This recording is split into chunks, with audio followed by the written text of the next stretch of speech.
suis accompagné de Léa Royer, qui est juriste. Bienvenue à cette matinale Obtenez votre permis de construire. C'est la deuxième matinale qu'on réalise avec ce sujet-là. Je vois que vous êtes nombreux, je sais que vous êtes aussi manifestement nombreux en ligne, donc bienvenue ici au Récollet.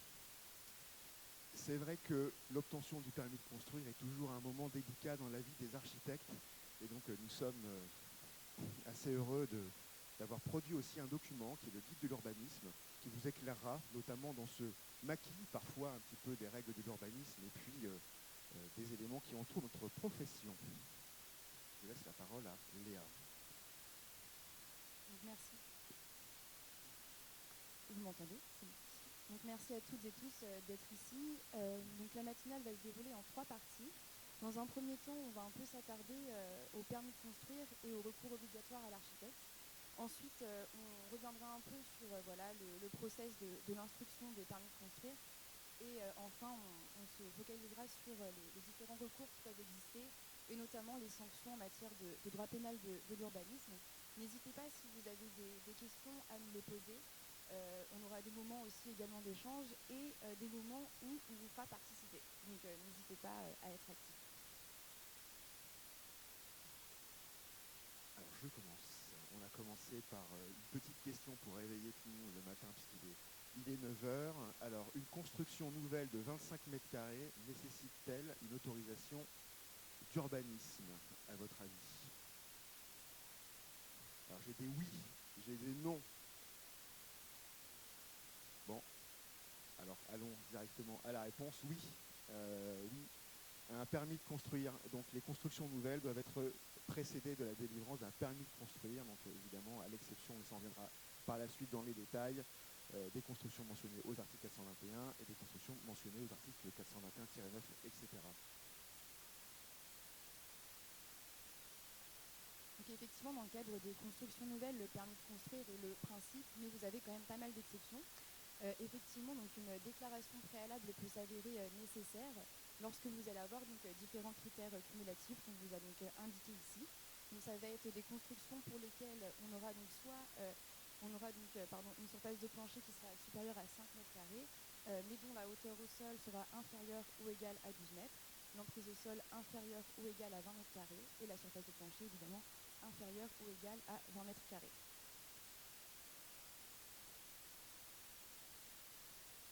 En revanche, sont dispensées donc, de toute formalité donc, certaines constructions nouvelles. Donc, les éléments cumulatifs apparaissent sous vos yeux. Vous allez avoir par exemple la construction d'ouvertures, de terrasses en plein pied, etc. ou des piscines qui vont être inférieures à 10 mètres carrés par exemple. Question suivante. Alors, la construction d'une extension de 23 mètres carrés sur une construction existante de 100 mètres carrés nécessite-t-elle une autorisation d'urbanisme? Oui, un permis de construire. Oui, une déclaration préalable. Non, aucune autorisation. Un permis ou une déclaration préalable, cela dépend. Dans la salle, D. Et Bien joué. en effet, pardon Léa, en effet, un permis de construire ou une déclaration préalable, cela dépend. En zone U du PLU, c'est la surface de l'extension est comprise entre 20 et 40 mètres carrés. Une déclaration préalable est suffisante, sauf dans le cas où la surface après travaux conduirait à la surface totale de plus de 150 mètres carrés. Et si la surface créée est supérieure à 40 mètres carrés en zone U, le permis de construire est alors nécessaire. Des questions? Demande de précision? Non, c'est clair. Alors, est-ce qu'un changement de destination nécessite une autorisation d'urbanisme? Laquelle? Il y avait un piège. En fait, ça dépend si le changement de destination est accompagné d'une modification de la façade. Dans ces cas-là, vous aurez un permis de construire qui sera nécessaire. En revanche, sans modification de façade, il faudra une déclaration préalable.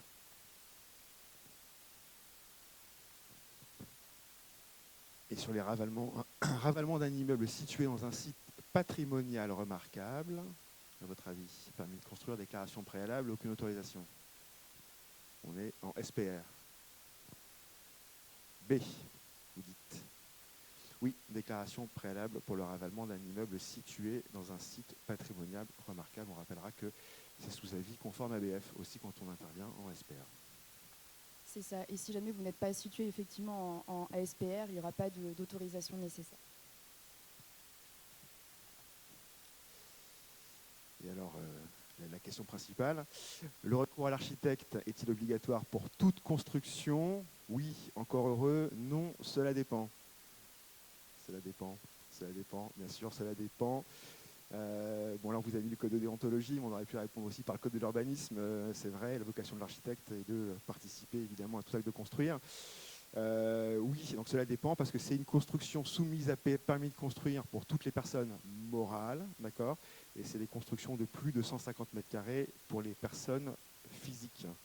Et ensuite, évidemment, d'autres constructions qui sont un peu plus rares, notamment à Paris, mais pas tout à fait en Île-de-France. La construction à usage agricole, dès que la surface excède 800 mètres carrés, et pour la construction de serres, dès que la surface excède 2000 mètres carrés. Et puis ensuite, vous avez les PAP, donc les permis d'aménager d'un lotissement de plus de 2500 mètres carrés. Ça vous donne à peu près le champ de l'étendue du monopole de l'intervention des architectes. Donc, concernant les constructions existantes, vous allez une personne devra recourir à un architecte en cas de travaux en fait, qui vont conduire au dépassement de 150 mètres carrés. Il y a aussi un cas de figure lorsque le bâtiment existant fait déjà 150 mètres carrés. Dans ces cas-là, le recours à l'architecte sera nécessaire dès lors que le projet nécessitera un permis de construire. En revanche, si le projet nécessite une DP, il n'y aura pas de recours obligatoire à l'architecte. Ça, en fait, ça a été indiqué, précisé par une réponse ministérielle de 2005. Donc ça, c'est peut-être précisé aussi. Ça, c'est évidemment, ça touche la création de surface de plancher. Donc entre moins de 20 mètres carrés et moins de 40 mètres carrés, ça dépend si on est en PLU ou pas en PLU. Et dans une époque aussi où on a pour, j'allais dire, mode aussi d'emballer les bâtiments, de créer une isolation thermique par l'extérieur parfois. Donc on va augmenter l'emprise au sol des bâtiments. Et l'emprise au sol des bâtiments, augmentée, peut aussi, sans création de surface de plancher, conduire à la nécessité d'un permis de construire. C'est plutôt pour les grands bâtiments, parce que pour créer 20 mètres carrés d'emprise au sol ou créer 40 mètres carrés d'emprise au sol avec une isolation thermique par extérieur, il faut déjà intervenir sur des bâtiments qui sont de très grande échelle.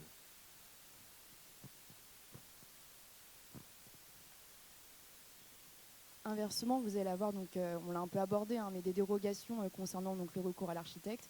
Bon, on ne l'a pas forcément noté, mais dès lors que vous avez une déclaration préalable, voilà, il n'y a pas de recours obligatoire à l'architecte. Et pour les personnes physiques, quand vous allez avoir une construction donc, qui n'excédera pas 150 mètres carrés, dans ces cas-là, le recours à l'architecte ne sera pas obligatoire pour les personnes physiques. On va vous faire participer de nouveau. Alors, la construction d'une extension de 25 mètres carrés sur une construction existante de 140 mètres carrés nécessite-t-elle le recours à un architecte? Oui, oui. C'est la question des seuils. Voilà. Donc, en cas de travaux sur une construction existante conduisant au dépassement de l'un des plafonds fixés par l'article 431-2, le recours à l'architecte est bien sûr obligatoire. S'agissant de la modification des menuiseries d'un bâtiment existant pour une personne morale.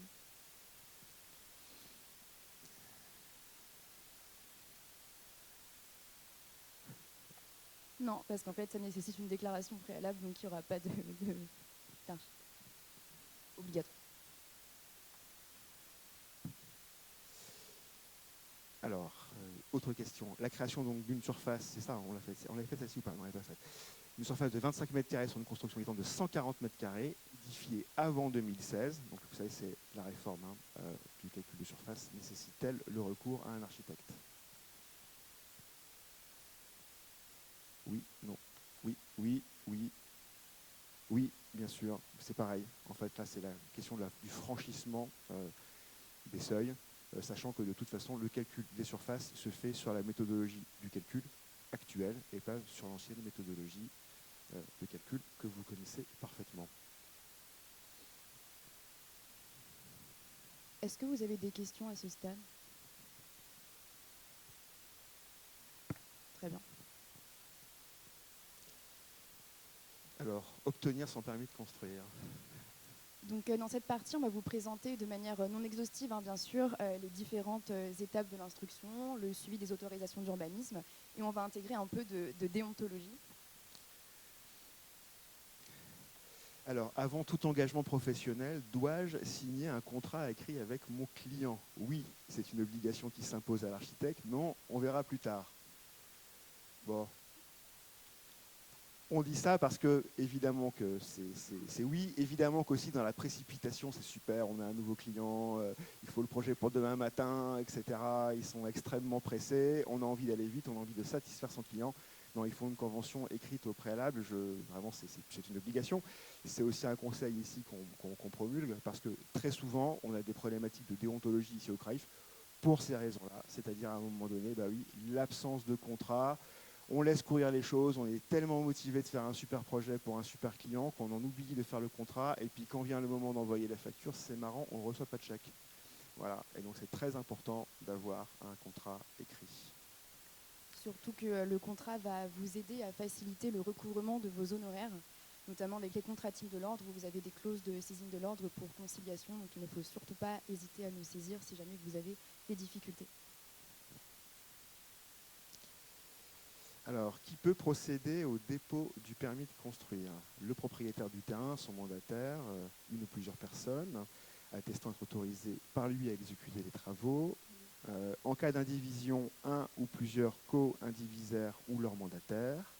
Une personne ayant qualité pour bénéficier de l'expropriation pour cause d'utilité publique, l'acquéreur du bien ou un syndic et les copropriétaires.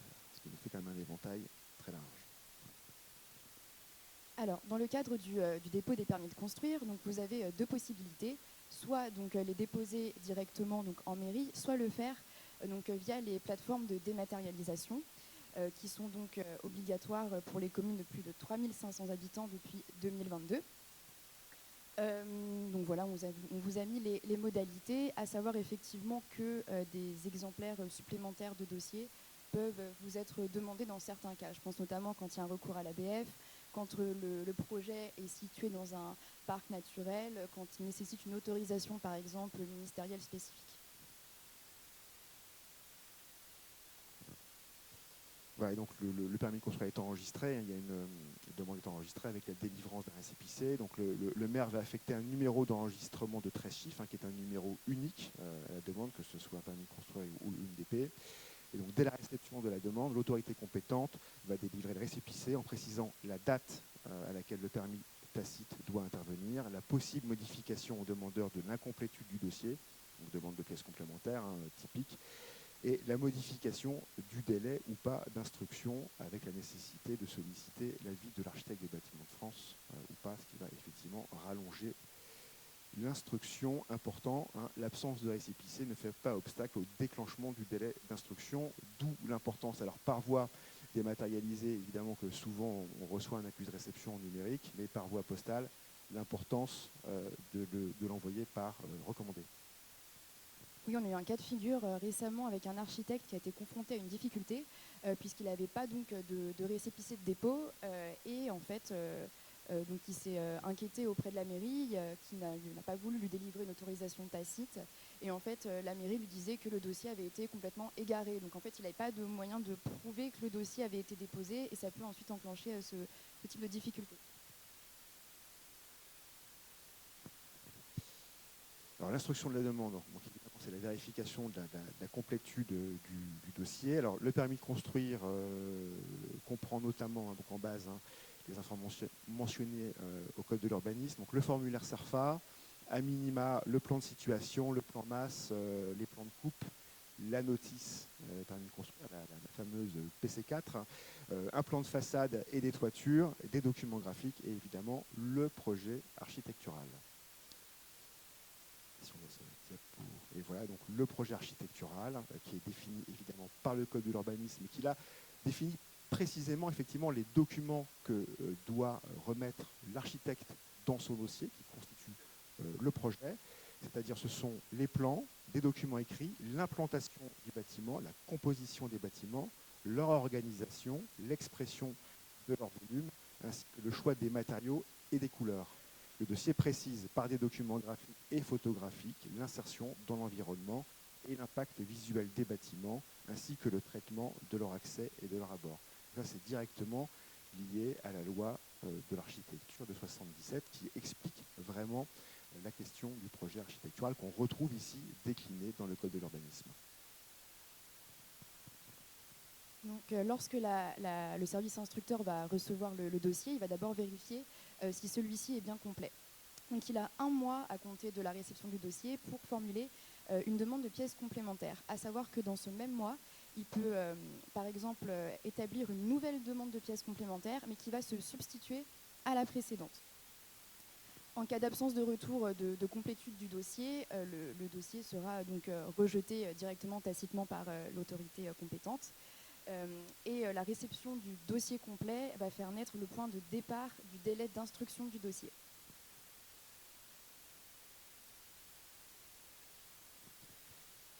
Alors, petite question. Le service instructeur peut-il me demander des pièces non prévues par le Code de l'urbanisme? Oui, dès lors qu'elles sont nécessaires à l'instruction. Non, cela est strictement interdit. Bon, j'imagine que vous connaissez la réponse, mais parfois, on a des relations avec des services de l'urbanisme qui répondraient une autre réponse. Voilà, donc évidemment, cela est strictement interdit, et donc la liste des pièces est bien mentionnée au Code de l'urbanisme. Et rappelons que le délai d'instruction ne peut pas être interrompu ni modifié par une demande de pièces complémentaires illégales. En revanche, si la mairie a formulé une demande de pièces qui s'avère illégale, mais qu'elle a ensuite refusé le permis, mais que ce refus n'est pas fondé, notamment n'est pas en lien avec cette demande de pièces illégale, le refus reste quand même légal, quoi qu'il arrive.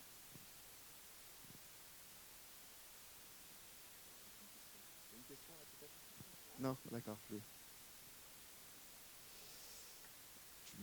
Alors, donc, dès lors que vous déposez un dossier de demande de permis de construire ou d'aménager ou un permis de construire modificatif, il faut en faire la déclaration au préalable, donc sur votre espace personnel, donc auprès de l'ordre.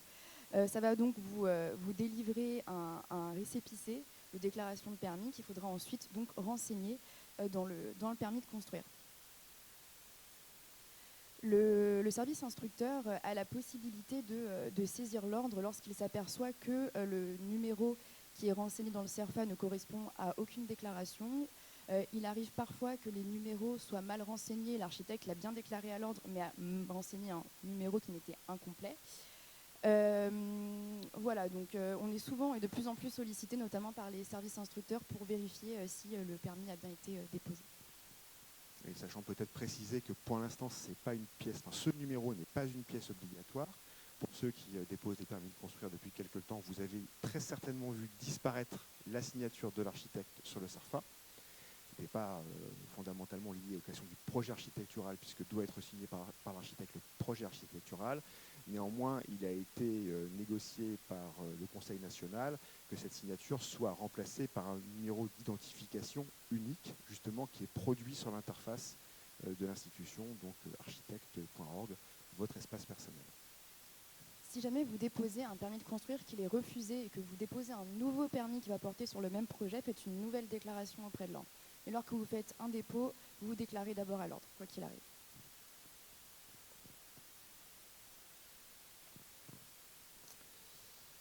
Alors, qui déclare le permis de construire lorsque plusieurs architectes ont participé au projet?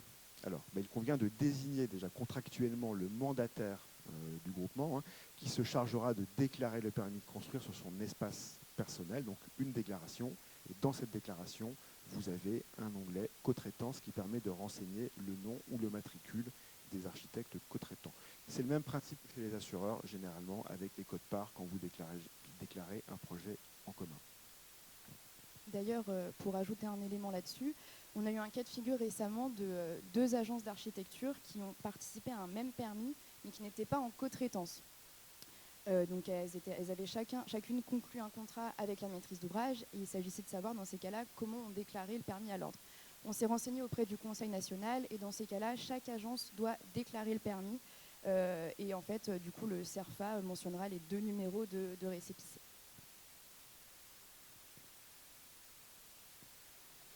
Alors, quelle diligence entreprendre concernant les plans du permis de construire? Alors, les plans du permis de construire doivent comporter le nom de tous les architectes ayant participé à son élaboration.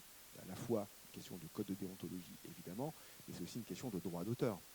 Évidemment, c'est la question de la création du projet, et le projet est signé par tous ses auteurs. Tout à fait. Et d'ailleurs, en parlant de signature de plan, est-ce que vous avez le droit d'apposer votre tampon et votre signature sur des plans que vous n'auriez pas conçus?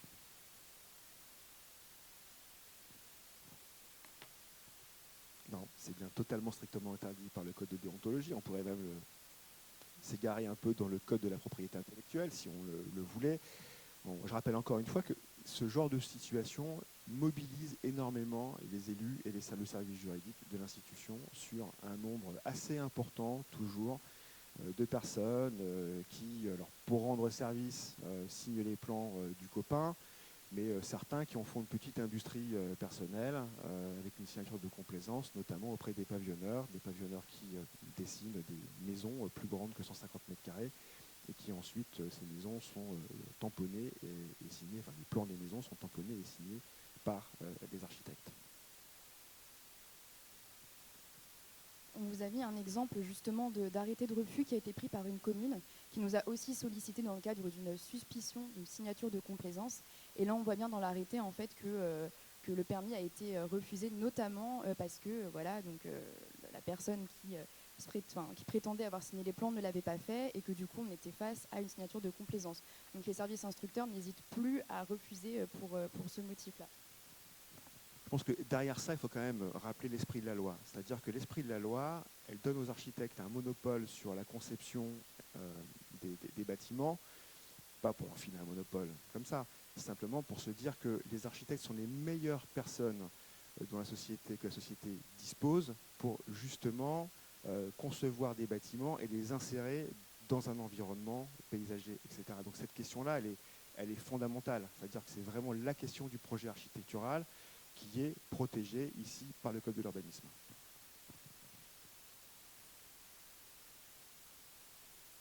Est-ce que vous avez le droit de sous-traiter la conception du projet architectural? Alors oui, mais uniquement à un architecte.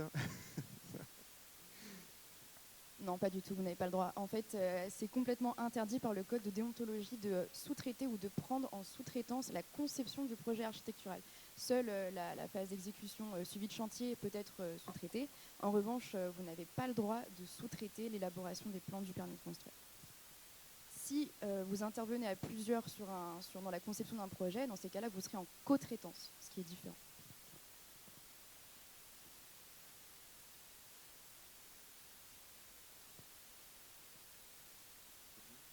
Allez, j'y vais. Donc, alors, la demande d'autorisation est instruite selon la réglementation en vigueur à la date de délivrance. Il est possible de solliciter auprès de la mairie l'octroi d'un certificat d'urbanisme. Ce dernier va venir geler pendant 18 mois les règles applicables sur le terrain concerné par le projet. Si une demande d'autorisation est déposée dans ce délai, alors l'autorisation d'urbanisme sera instruite selon les règles en vigueur à la délivrance du certificat. Généralement, c'est ce qui se passe, vous savez, quand les PLU changent, d'accord, vous demandez un certificat d'urbanisme, donc l'acronyme c'est CU, et ce qui nous permet de prolonger, en tout cas de continuer à faire vivre les règles de l'urbanisme du PLU au moment du certificat d'urbanisme. Sachant que, comme pour un permis de construire, vous avez la possibilité de demander la prorogation du certificat d'urbanisme.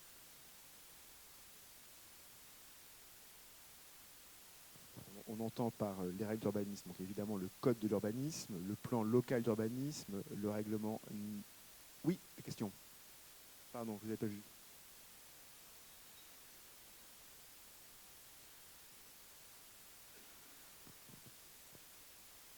Non, il est demandé avant. Et après, vous déposez le permis, puisqu'en fait, le certificat va venir geler les règles applicables, et vous déposez ensuite le permis de construire.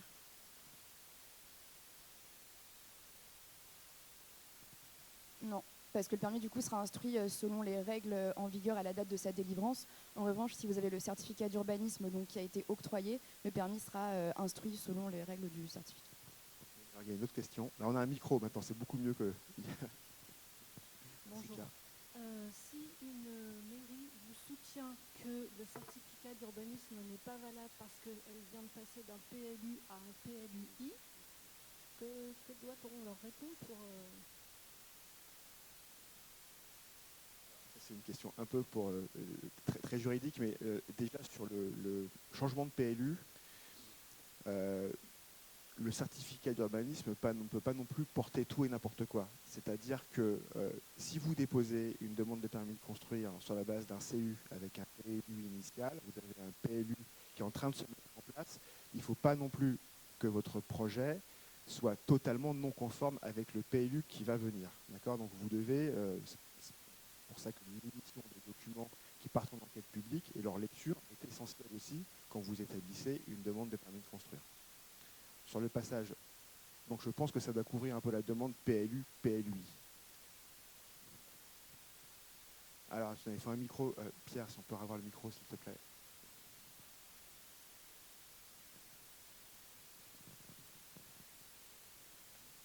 En fait, par exemple, si ça modifie les hauteurs entre un PLU où on disait par exemple 7 mètres à la gouttière, 10 au faîtage, et que dans le PLUI, ils descendent à 6 mètres à la gouttière et 9 au faîtage, ça veut dire qu'on doit respecter ce futur PLUI qui n'est pas encore... oui. Après, il ne faut pas que le projet, comment dire, comme le disait Fabien, se trouve vraiment, comment dire, ne soit vraiment pas conforme, en fait, ne doit pas rendre plus onéreuse l'exécution du futur PLU. Donc, c'est-à-dire qu'il ne faut pas non plus qu'il y ait trop de, comment dire, j'ai pas le mot, mais, il ne faut pas que le projet ne soit pas... Il ne faut pas que ce soit contradictoire à l'esprit du PLU. Il ne faut pas que ce soit contradictoire à l'esprit du PLU qui va advenir. C'est-à-dire qu'évidemment, ce PLU qui va advenir est en enquête publique, donc il n'a pas encore de valeur légale, mais enfin, il a une forme de pré-valeur légale. Donc sur cette question des hauteurs, je ne peux pas vous répondre précisément, mais on voit bien que, et d'ailleurs l'article que cite Léa est un article assez court du Code de l'urbanisme. Ce n'est pas un article extrêmement précis qui va regarder tous les articles du PLU et se positionner sur chaque article. Donc c'est vraiment un esprit général du PLU, ce qui veut dire que là, à mon sens, on rentre dans une partie de négociation avec les services instructeurs.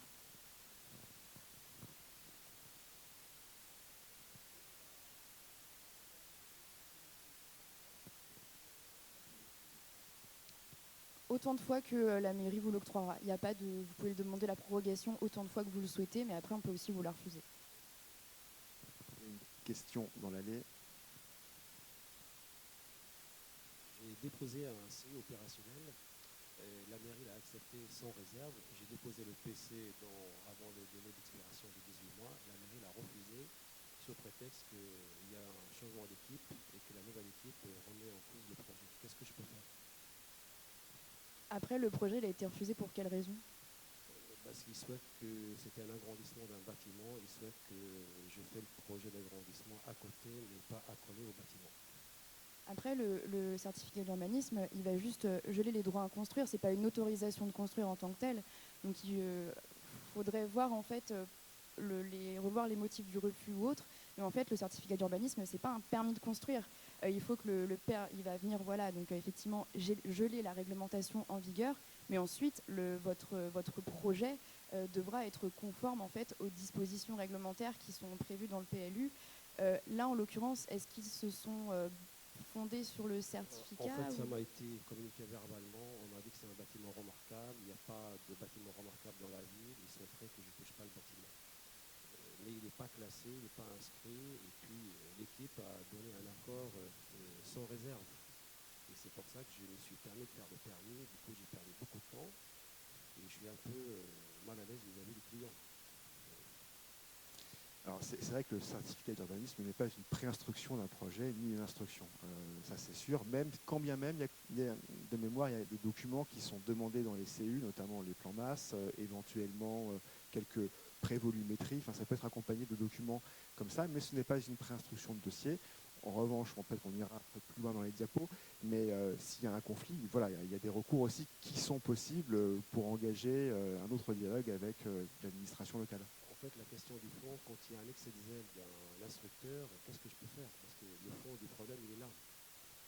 J'ai mal compris, excusez-moi. Quand il y a un excès de zèle d'un instructeur, qu'est-ce qu'on peut faire? Parce que le fond du problème, il est là. Parce que quand on dit que des natures, c'est un peu subjectif. Parce que l'ancienne équipe n'a pas du tout évoqué ces points-là. On évoquera après justement les recours qui existent contre les refus. Après, voilà, s'il y a des difficultés avec l'administration, il y a toujours la possibilité si vraiment voilà, il y a un excès de zèle, d'engager la responsabilité de l'administration.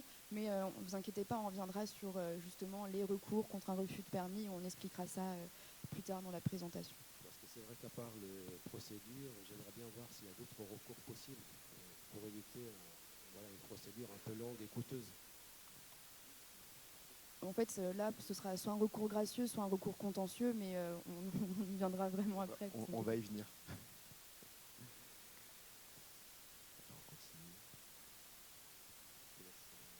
Oui, donc comme on avait commencé à l'exposer tout à l'heure, vous avez donc plusieurs règles d'urbanisme, hein, bien sûr. Donc le code de l'urbanisme en premier lieu, la réglementation locale après avec donc le PLU, le RNU.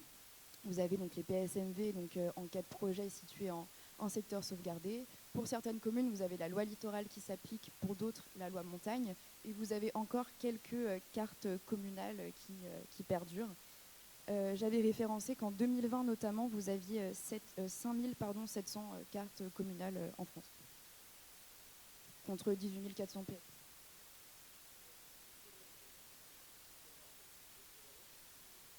Non, c'était juste... Sachant que le code de l'urbanisme, vous avez raison. Voilà, c'est en dessus. Oui, tout à fait. Donc le règlement national d'urbanisme, il s'applique en cas de territoire non couvert par un document d'urbanisme. Il contient donc les règles qui s'appliquent, même en présence aussi d'un document d'urbanisme.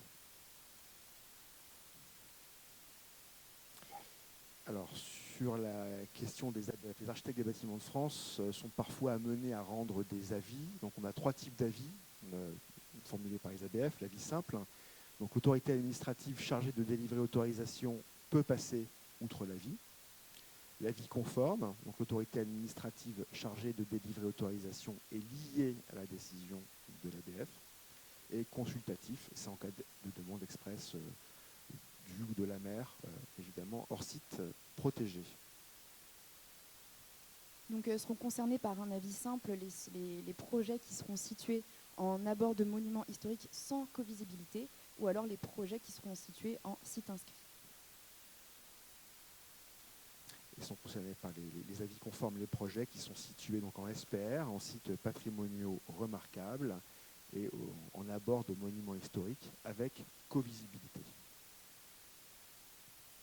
On va maintenant faire un point sur les délais d'instruction en matière de permis de construire.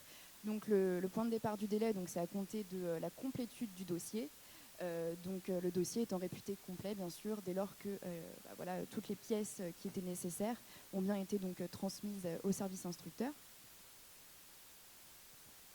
Là, on vous a répertorié les délais de droit commun. C'est 1 mois pour une DP, 2 mois pour un permis de démolir, 2 mois pour un permis de construire type maison individuelle. Et ensuite, forcément, pour les plus gros projets, ça va être 3 mois.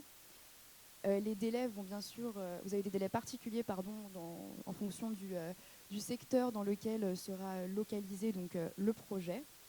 Ou alors, c'est un établissement recevant du public, on sera sur 5 mois. Et ensuite, vous allez avoir forcément des délais majorés, c'est-à-dire lorsque le projet va nécessiter l'aval de certains services, notamment quand le projet va être situé en site patrimonial remarquable. Vous avez mis une petite frise entre le dépôt du permis, la demande des pièces évidemment complémentaires avec la complétude du dossier, le départ du dossier, et ensuite l'instruction. Et ensuite, vous arrivez sur l'arrêté et puis la vie de l'arrêté. On verra qu'il y a aussi une durée au niveau de l'arrêté. Donc la nature de la décision, c'est une décision qui est toujours prise sous forme d'un arrêté, en tout cas quand elle est expresse. Et sinon, vous avez dans le silence la décision tacite, hein. C'est celle qui résulte du silence de l'autorité au-delà du délai dans lequel elle devait statuer.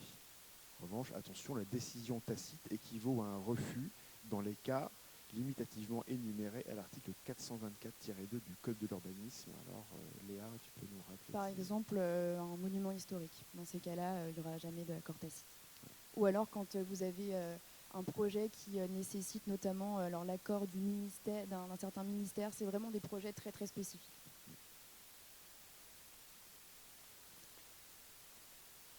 Donc vous avez plusieurs formes d'arrêtés. Vous avez notamment l'arrêté qui va accorder le permis de construire avec ou sans prescription. À savoir que des prescriptions qui seraient imprécises seraient donc illégales. Ça, c'est une décision du juge administratif. Vous allez avoir l'arrêté de refus de permis qui doit bien préciser tous les motifs de refus. Là aussi, si les motifs n'étaient pas suffisamment spécifiés, l'arrêté pourrait donc se trouver illégal. Vous avez également l'arrêté de sursis à statuer. Donc là, c'est l'administration qui ne va pas accorder ni refuser la décision, mais qui va reporter en fait sa décision dans un délai maximum de 2 ans. Donc notamment sont concernés les projets lorsque vous avez un PLU en cours d'élaboration.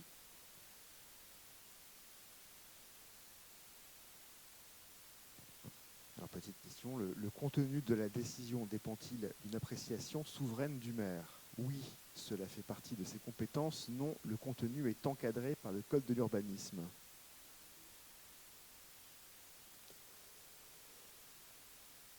Alors, on va commenter cette réponse.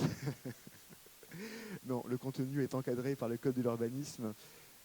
Si tel est le cas, le juge administratif pourrait considérer que la décision tacite de rejet fondée sur le défaut de production de ces pièces est entachée d'illégalité. Certes, non, c'est tout ce qu'il y a un petit article, notamment l'article 11 du PLU, sur l'appréciation de l'aspect notamment déconstruction, qui était l'appréciation presque subjective, mais pas tout à fait quand même, du pouvoir décisionnaire. Donc c'est souvent un élément de discussion, on va dire, avec l'autorité compétente. Alors, une fois que le permis de construire est accordé, il va falloir donc l'afficher sur le terrain. L'affichage du permis sur le terrain va faire naître le point de départ du recours des tiers. Donc ça permet en fait effectivement, notamment aux voisins immédiats du projet, de voir qu'il y a tel permis qui va être accordé, et à partir du jour où le permis effectivement sera affiché, les tiers pourront formuler un recours. Si jamais l'affichage n'est pas effectué, sachez que des requérants pourraient contester la légalité du permis dans les 6 mois qui suivent l'achèvement des travaux. Oui, et l'affichage, on rappelle que l'affichage doit être permanent. C'est extrêmement important. Ce n'est pas simplement le premier jour. Généralement, en jurisprudence, on retient que le passage d'un huissier 3 fois, c'est-à-dire le premier jour, un peu au milieu de la durée de légalité d'affichage, et puis au dernier jour, suffit, et de nombreux huissiers fournissent une forme de package où ils passent 3 fois sur site pour vérifier que l'affichage est bien en place. Question ?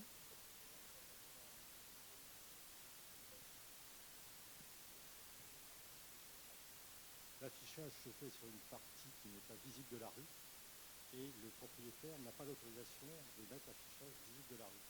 C'est-à-dire que c'est un lot qui est en seconde cour, quoi. Comment doit-on procéder? Alors l'affichage doit être fait sur la voie publique, en tout cas toute personne évidemment regardant ça. Alors je ne vois pas trop la configuration, parce qu'un lot doit avoir quand même un accès à l'affichage public. Ça veut dire qu'il y a une servitude de passage, c'est ça? Il y a un passage sous un porche, oui, qui donne accès au lot sur lequel va se faire la construction.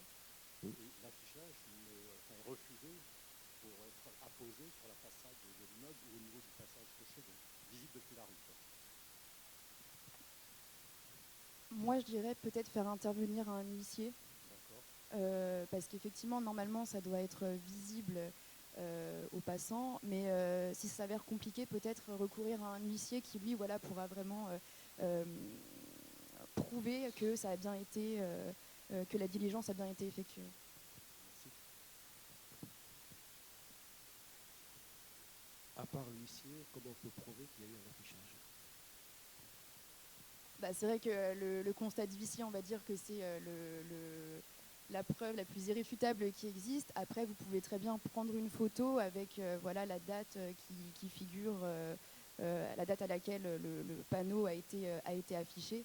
Et c'est vrai que le constat d'huissier, ça reste quand même le plus... ça encadre le mieux, effectivement, l'affiche. Il faut vraiment passer par l'huissier. Ces photos avec, bon, mettons, je prends le journal du matin et je viens le mettre sur la photo. Bon, on sait tous que ça peut être manipulé. Donc en cas d'un recours sérieux, ça ne tiendrait pas la route. Donc vraiment, la dépense des frais d'huissier est totalement nécessaire sur ce point sensible.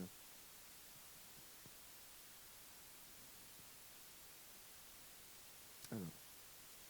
Les permis de construire modificatifs. Le permis de construire modificatif donc, est possible si la construction concernée par les travaux n'est pas achevée et si les modifications n'apportent pas de bouleversement tel qu'il modifierait la nature du projet. Donc en cas de modification d'un permis, il y a un nouveau numéro d'enregistrement qui prend le premier numéro du PC avec la lettre M, PCM, permis de construire modificatif. La particularité avec les permis de construire modificatifs, c'est qu'ils ne font pas l'objet d'un encadrement législatif ou réglementaire. C'est uniquement une construction jurisprudentielle. Donc l'arrêt du Conseil d'État qu'on vous a mis ici, c'est un revirement de jurisprudence, puisqu'avant, effectivement, les permis de construire modificatifs n'étaient possibles que dans le cas où le projet ne modifierait pas l'économie générale, dans le cas où les modifications n'affecteraient pas l'économie générale du projet. Donc avec cette décision, le juge tend à élargir, à étendre les permis de construire modificatifs.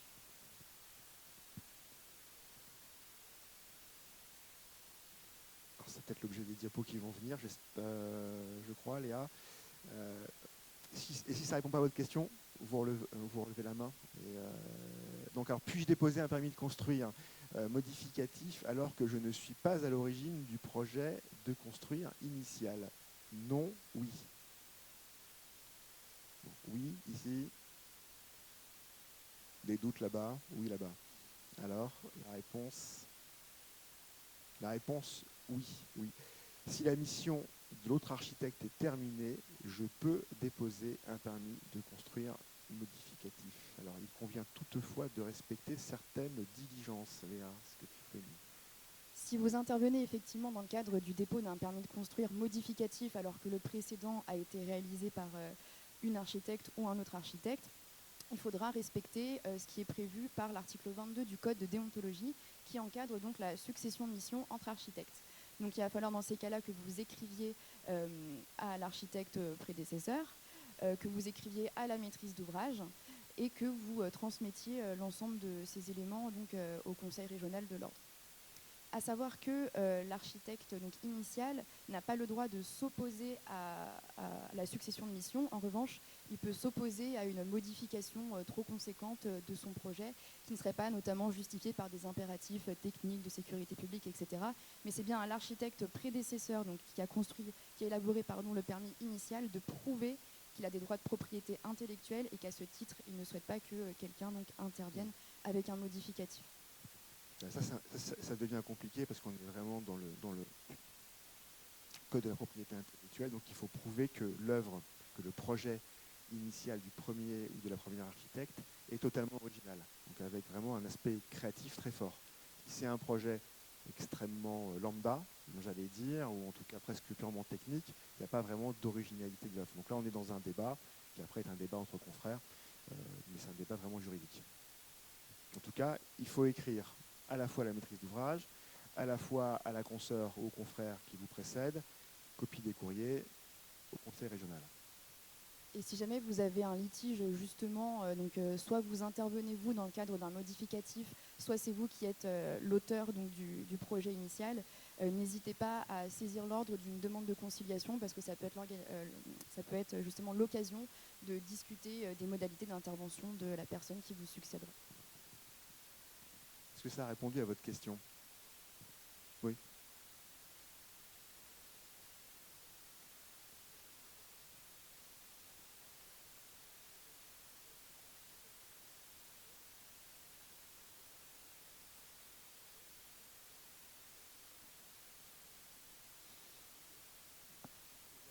J'ai appelé l'ordre.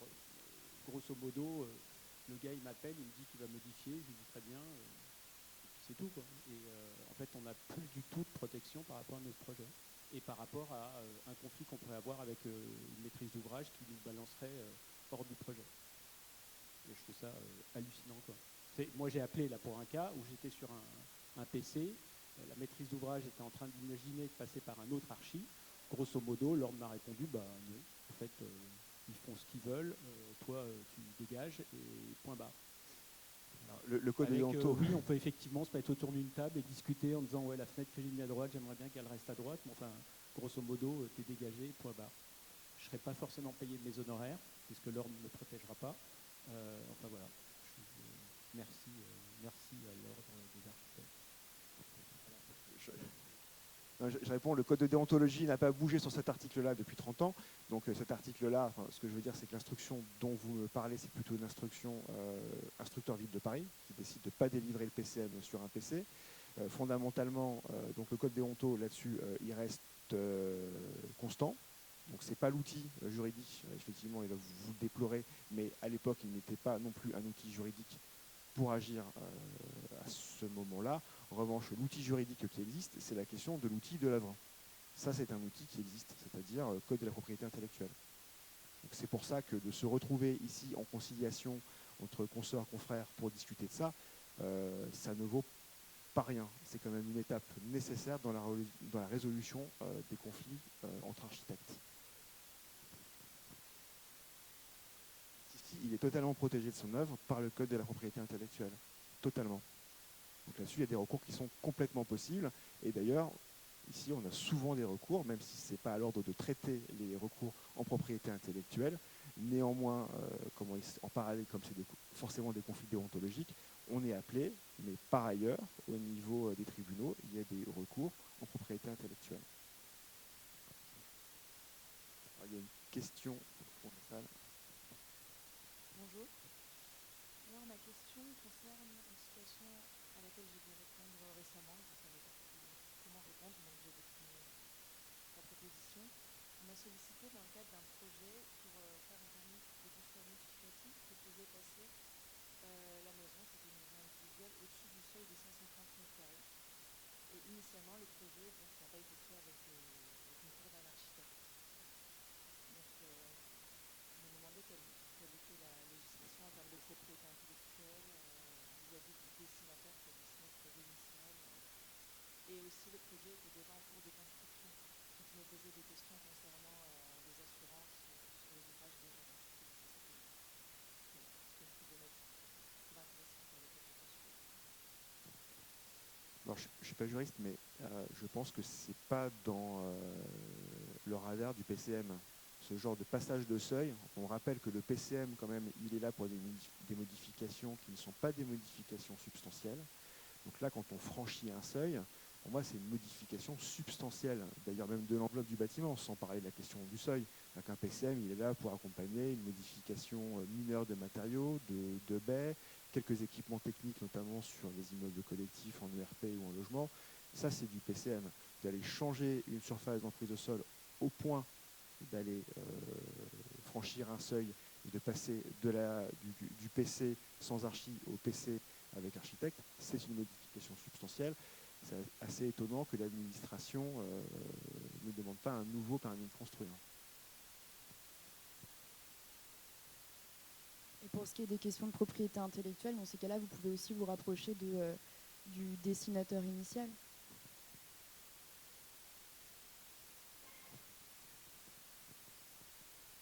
Bonjour.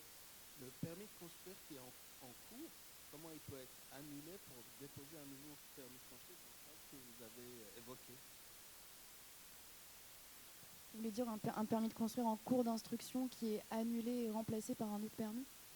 Dans le cas de madame qui disait que la construction était en cours, vous avez répondu que ce n'est pas un permis modificatif, mais un nouveau permis. Comment on peut déposer un nouveau permis sur un permis déjà existant, qui est en cours de construction? Alors, après, il y a plusieurs cas de figure différents. Là, effectivement, le cas que vous nous soulignez, c'est un peu particulier. Oui, il semblerait que ça rentre plutôt dans le cadre d'un permis initial, mais bon, après, c'est la libre appréciation de l'autorité compétente. quoi qu'il arrive, si jamais effectivement il y avait un retrait de permis, il faudrait un nouveau permis qui viendrait régulariser l'ensemble de la situation. Là, manifestement, on est quand même dans une position où ce qui se passe sur ce chantier-là est d'un caractère illégal. Donc voilà, après, c'est quand même d'aller rechercher le meilleur outil aussi, qui est toujours des. Enfin, on rappelle que l'intérêt général aussi de l'administration n'est pas de faire démolir un bâtiment pour cause d'inégalité, mais d'aller chercher le meilleur outil pour régulariser la situation. Donc c'est très certainement une autorisation complémentaire, une autorisation qui va se substituer, qui permettra de régulariser la situation.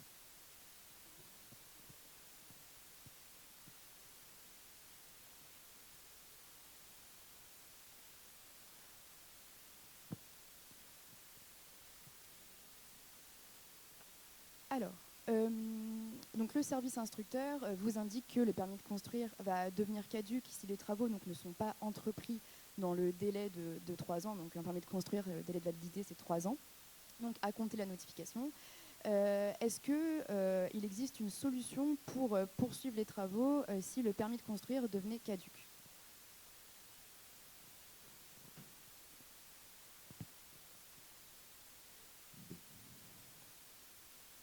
C'est ça. En fait, si jamais les travaux ne tardent, on va dire, à démarrer, il faut mieux anticiper, demander une demande de prorogation donc, qui s'effectue auprès de la mairie, puisque l'autorisation, elle devient périmée si vous n'avez pas commencé les travaux dans le délai des 3 ans, ou si jamais donc, ces travaux ont commencé et qu'on dépasse ce délai de 3 ans, si pendant 1 an, le chantier est interrompu. Dans ces cas-là, il faut demander une demande de prorogation qui vous sera accordée si jamais effectivement la réglementation est toujours la même que celle qui était concernée par le permis initial.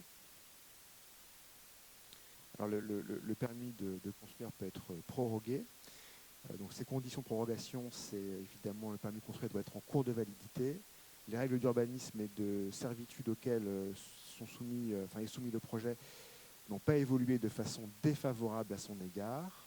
La demande de prorogation intervient au moins 2 mois avant la péremption du permis de construire. Et en cas de silence de l'administration dans les 2 mois qui suivent la demande, la prorogation est tacitement acquise.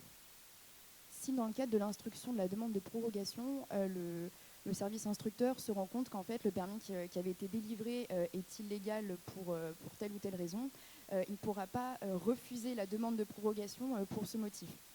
Sauf si le permis a été obtenu par fraude, dans ces cas-là, il pourra décider de refuser la prorogation et aussi de retirer en fait le permis de construire. Le transfert, donc le permis peut être transféré. Donc mon client a obtenu son permis de construire et souhaite le transférer à un futur acquéreur. En a-t-il le droit ? Oui, la demande est possible. Non, il n'est pas possible de transférer un permis de construire. Je crois que j'ai répondu malgré moi, mais oui, bien sûr, le transfert est possible. Et le permis de construire doit être évidemment en cours de validité. C'est comme pour la prorogation. Le demandeur du transfert doit remplir un formulaire CERFA de demande et le titulaire du permis de construire doit expressément donner son accord. La décision, enfin, est attendue dans un délai de 2 mois. En l'absence de réponse dans ce délai, le transfert est tacitement accordé. C'est quelque chose qu'on voit très souvent, notamment dans la promotion immobilière, avec des transferts de permis de construire de promoteur à promoteur. Alors, le code de l'urbanisme prévoit que le permis de construire peut être retiré. Il peut être retiré d'une part par l'administration dans les 3 mois qui vont suivre le fait qu'il ait été délivré, sa délivrance. Mais dans ces cas-là, avant de retirer le permis, l'autorité compétente doit d'abord procéder à ce qu'on appelle une procédure contradictoire. Donc il doit prévenir le pétitionnaire, lui dire voilà, on s'est rendu compte que finalement le permis était illégal pour telle ou telle raison, j'envisage de le retirer, merci de me transmettre vos observations. Une fois que la procédure contradictoire a été diligentée, là donc l'autorité peut procéder au retrait du permis dans les 3 mois. Ce retrait peut aussi intervenir notamment quand vous avez un recours gracieux qui est effectué par exemple par un voisin. Le voisin donc fait son recours. le service instructeur réétudie le permis et se rend compte que effectivement pour tel motif il est illégal, et dans ces cas-là ils pourront retirer le permis. Ou alors le retrait peut être sollicité à tout moment par le pétitionnaire. Donc effectivement, s'il ne souhaite pas effectuer les travaux, il peut demander à ce que le permis soit retiré. Une question?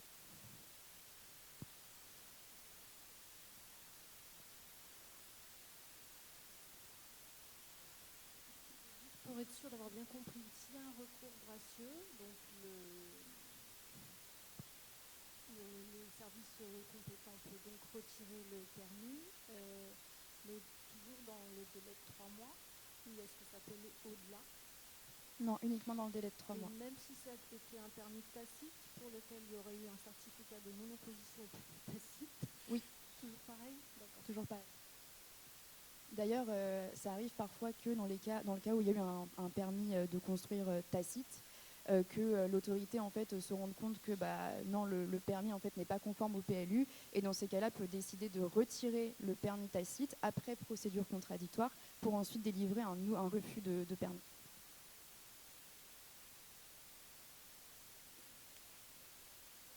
On a déjà commencé les travaux puisque le recours des tiers est de 2 mois. Qu'est-ce qu'on doit faire?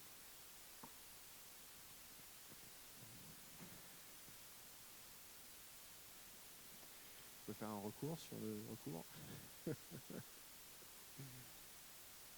En fait, il y a plusieurs cas de figure. Soit effectivement, alors normalement, il faut quand même mieux attendre, c'est mieux d'attendre la fin du recours des tiers. Par exemple, si les tiers décident de faire un recours gracieux, donc directement devant le maire, de toute façon, le pétitionnaire sera nécessairement informé, puisque dès lors qu'un requérant formule un recours, il doit aussi en avertir la personne qui est concernée par le permis de construire. Dans ces cas-là, il vaut mieux attendre. Moi, j'attendrai toujours de toute façon le délai des 3 mois, même plutôt que le délai de recours des tiers. Si les travaux sont entrepris alors que vous avez, par exemple, un recours, cette fois-ci, qui est effectué devant le juge administratif, il y a plusieurs cas de figure. Soit le juge administratif va enjoindre le pétitionnaire de déposer un modificatif si jamais effectivement l'irrégularité elle peut être corrigée par le biais d'un permis de construire modificatif. En revanche, si le juge décide d'annuler le permis, là, il faudra régulariser ce qui a été fait, soit avec des nouveaux travaux, soit avec une démolition. Enfin, ça peut engendrer quand même pas mal de conséquences. Donc il faut mieux attendre la fin des 2 mois, voire des 3 mois. Oui, d'où l'importance évidemment de ne pas commencer les travaux, y compris même de ne pas passer des marchés de travaux, puis de ne pas avoir d'engagement contractuel entre le maître d'ouvrage et les entreprises. Alors, il y a 2 questions. Qu'est-ce que c'est qu'un permis obtenu par fraude? Oui, justement, on allait y venir juste après. En fait, la fraude dans le cadre d'un permis va être caractérisée quand le pétitionnaire vraiment va cacher une grosse irrégularité à l'administration. Par exemple, c'est le cadre des signatures de complaisance. Si jamais vous avez un permis qui nécessite un recours obligatoire à l'architecte et que vous avez soit un permis sur lequel aucun architecte n'est intervenu de quelle manière que ce soit, ou alors un architecte qui aurait simplement signé des plans qu'il n'aurait pas réalisés, là ça constitue une fraude. Et donc dans ces cas-là, l'administration peut décider à tout moment, sans condition de délai, de retirer le permis. Même si la construction a déjà été édifiée, l'administration peut très bien retirer quand même l'autorisation. J'ai été contacté par un propriétaire. Le voisin a réalisé une surélévation et la surélévation est presque terminée. Et le problème, c'est qu'il y a de l'ombre projetée sur les panneaux solaires. Pour lui, il était impossible de connaître cet impact négatif. Qu'est-ce que peut faire ce propriétaire qui avait une maison avec des panneaux solaires et le voisin lui fait de l'ombre projetée avec la surélévation?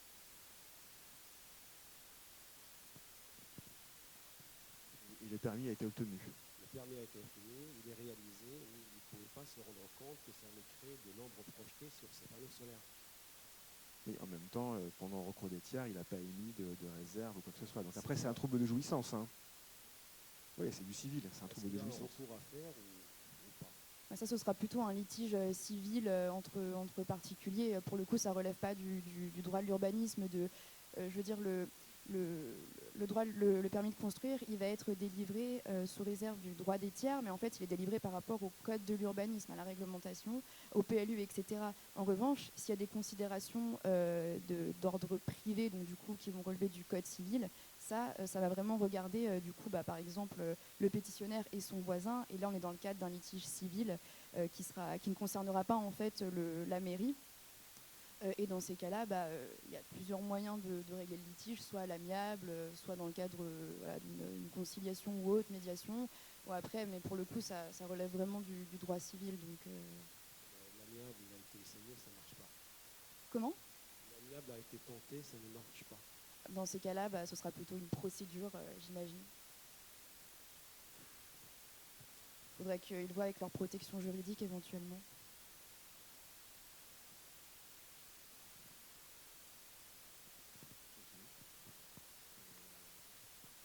Alors, la DACT. Alors, dès lors que le projet nécessite un architecte, dois-je signer la déclaration attestant l'achèvement et la conformité des travaux ? Alors non, cela dépend, c'est uniquement dans le cas où je vais diriger les travaux. Oui, toutes les formalités en lien avec la mairie incombent à l'architecte. J'ai entendu non dans la salle, et en effet, c'est non, mais cela dépend, c'est uniquement dans le cas où j'ai bien dirigé les travaux qu'on signe une DACT. Elle est signée par l'architecte ou l'agréé en architecture, dans le cas où ils ont dirigé les travaux. Dans le cas contraire, la DACT est signée par le bénéficiaire du permis de construire. L'architecte signataire de la DACT peut être différent de l'architecte auteur du projet. Évidemment, ça dépend quel est le rapport dans les mission conception et mission suivi des travaux. L'obligation de la signature de la DACT incombe au bénéficiaire de l'autorisation si le contrat d'architecte, mission complète, est résilié ou si l'architecte met fin à son exercice professionnel durant la mission. Ça, c'est un point extrêmement important, y compris au niveau assurantiel, de jamais signer une DACT si on n'a pas fait la DET et la réception, enfin les opérations d'assistance à la réception du projet.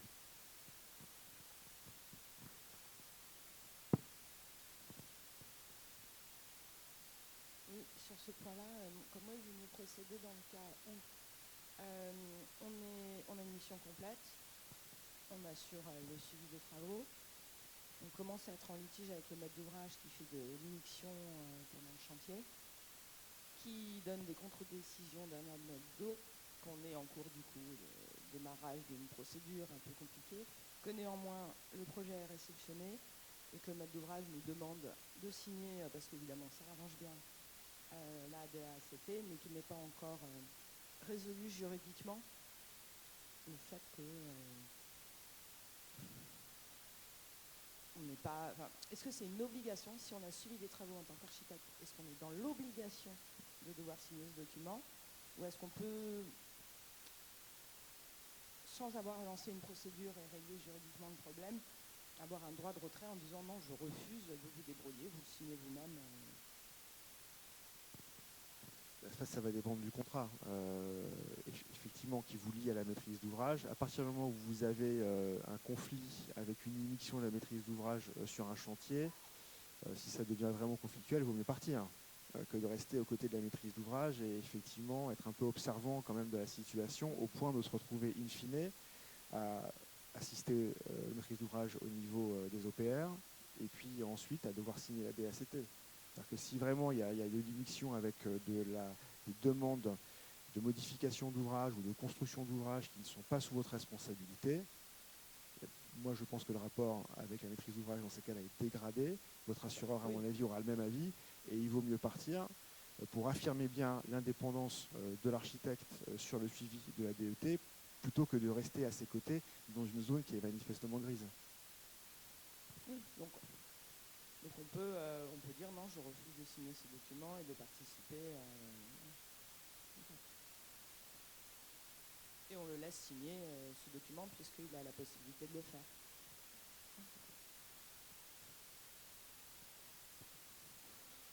Alors, la DACT, elle est obligatoire donc, pour